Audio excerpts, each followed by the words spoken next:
Bonjour les amis, aujourd'hui une vidéo très courte, je n'ai pas que ça à faire, je vous préviens, j'ai le concours La Marseillaise à regarder, on est dans les demi-finales et les finales, donc la vidéo ça va être du rapide, hein.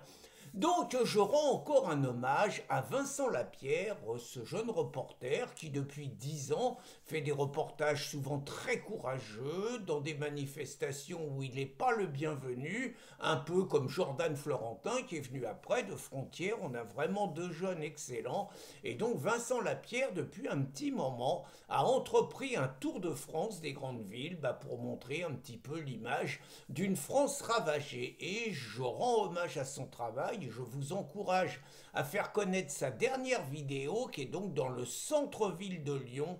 Donc un centre-ville où les commerçants appellent au secours tout simplement parce qu'ils disent que le maire écolo, pour sauver la planète, en gros, il fait crever tous les commerces locaux. Je résume à peu près, je résume rapidement, hein. Alors vous vous souvenez, moi ça m'a fait penser un peu cette vidéo, est-ce que vous vous souvenez dans le temps, vous aviez une publicité qui était sur un insecticide, je crois, c'était Timor. Et la publicité qui était excellente, c'était où Timor passe, l'insecte trépasse. Alors aujourd'hui, je pense qu'une publicité comme ça serait plus possible avec un taré comme Émeric Caron qui maintenant est à l'Assemblée nationale et qui nous ferait le coup d'un génocide contre les moustiques. La publicité serait interdite pour incitation à la haine et tout et tout. Enfin, le pire, c'est que c'est possible, hein, puisque je vous rappelle qu'Émeric Caron nous avait expliqué qu'on était des salauds quand on tuait un moustique qui nous piquait parce que c'était la mère qui nous piquait le sang pour aller nourrir son fils. On est content, hein. Donc, cette publicité où Tibor passe, l'insecte trépasse, comment ne pas y penser quand on voit l'état des villes, des centres-villes, encore plus quand c'est des écolos qui sont aux manettes. Le scénario est clair.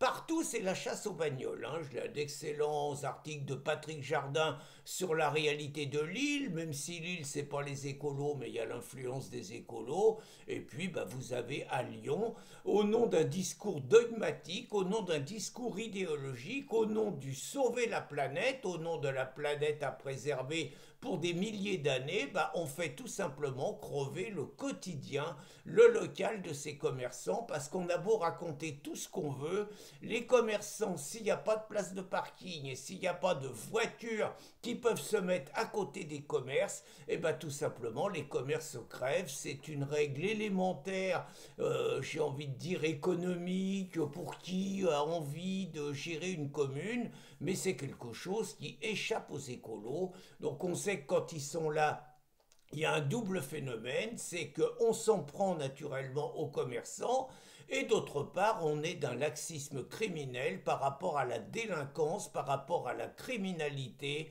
par rapport au point de deal. Et on voit l'exemple, par exemple, à Grenoble, qui est devenu un véritable Chicago depuis que l'idéologue Piolle est là.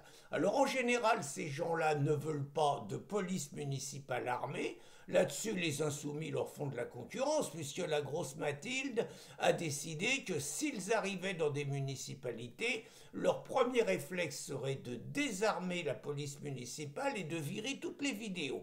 C'est exactement la situation à Lyon où Doucet ne veut pas entendre parler de l'armement de sa police municipale, il ne veut pas entendre parler de caméras et où naturellement la délinquance a explosé. Certains quartiers ne sont plus tenus, vous avez des rodéos réguliers que Doucet ne dénonce pas et qui naturellement facilite la plongée des commerçants parce que quand en plus vous n'avez pas de voiture, vous n'avez pas le droit de venir en voiture, mais qu'en plus vous avez une insécurité qui explose, bien évidemment que les gens ne vont plus dans ces commerces et c'est une constante dans tous les reportages que vous fait Vincent Lapierre sur les centres-villes des villes de gauche et encore plus quand c'est tenu par des écolos, les commerçants appellent au secours. Ce qui est intéressant, c'est qu'en même temps, c'est les petits commerçants, les indépendants qui appellent au secours, mais que leurs commerces après sont repris par des grandes chaînes qui, eux, savent s'adapter aux nouvelles situations et tout. Donc vous voyez, c'est une façon de tuer les petits pour les grosses que sont souvent les écolos, dont on ne rappellera jamais assez qu'ils sont totalement vendus au lobby des éoliens et que c'est à cause d'eux si on paye notre facture d'électricité 2 fois plus cher.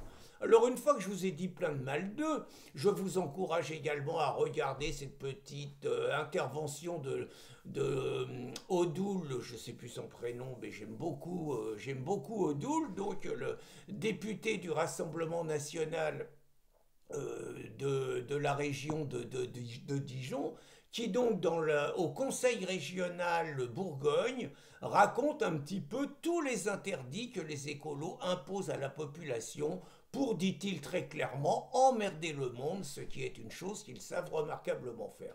Après vous avoir fait cette vidéo, je vous avoue que je ne sais pas quelle serait ma réaction si, en allant dans une rue, en allant dans un marché et tout, je tombais sur des écolos en train de me distribuer un tract. Je ne sais pas comment je réagirais, comment je leur parlerais. J'avoue que j'en sais rien et je suis demandeur de vos suggestions. Si vous croisez un écolo qui vous distribue un tract, expliquez-moi quelle serait votre attitude. Bonne journée les amis et place à la pétanque.